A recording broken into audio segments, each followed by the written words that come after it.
I'm David Rower. Kenneth P. McKenna's Reforming Harvard, Cotton Mather on Education at Cambridge. The first three lines are very telling.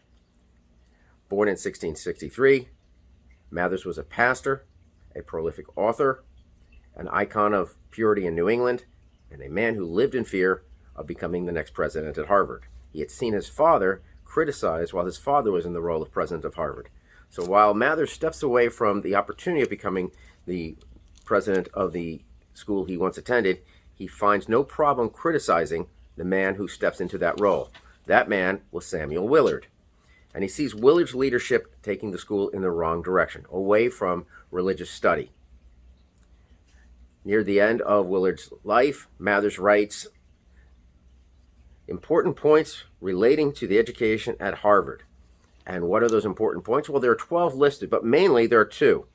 One, books in what Mathers calls Satan's library. And then these books are the reason for the students losing, quote, their piety while students at Harvard University. Mathers had a second reason for writing this. Mathers was also using this to champion his own point to become the next president of Harvard. In this, we see a foreshadowing of our second president, a fellow Harvard alum, a second New Englander. John Adams also had an inner turmoil of, I want the leadership, I don't want the leadership. And at times, he was kind of torn between the need to feel he was the one who could lead in the direction away from the mistakes made. And at the same time, according to author Carol Birkin, he had to pull himself back and show more humility. Mathers is dealt a double blow when he publishes his work. Not only is he not chosen to be the new president of Harvard, but the man who is chosen, John Leverett, is the man who he sees responsible for taking Harvard in the wrong direction initially by including works that are not of a religious fervor that meet Mathers' approval.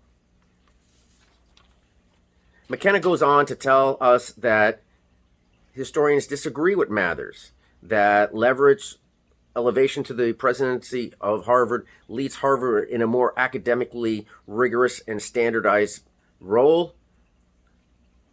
Mathers writes his own son something called a letter called Directions for a Son Going to the College. The tone of the letter is really a reaction to Leverett's leadership at Harvard. Mathers is warning his son, do not forget God while you are at Harvard.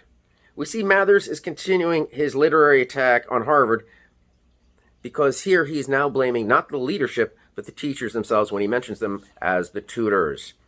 At the end of McKenna's assessment, we see that Mathers' motivation in the end for all of his arguments is really twofold. Number one, he wants to return the college to its original mission, training young men to be ministers, to lead the world in the name of God. Number two, we see that the school, and this is not mentioned by McKenna, but we see historically the school was established as a reaction to the Salem witch trials, in which nobody was burned at the stake, but 14 women and 5 men were hung for the crime and charge of witchery.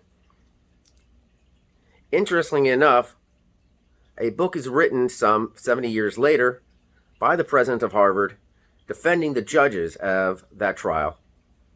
That author is none other than Mathers' father, and that is done while Mathers himself is attending the school. Thank you.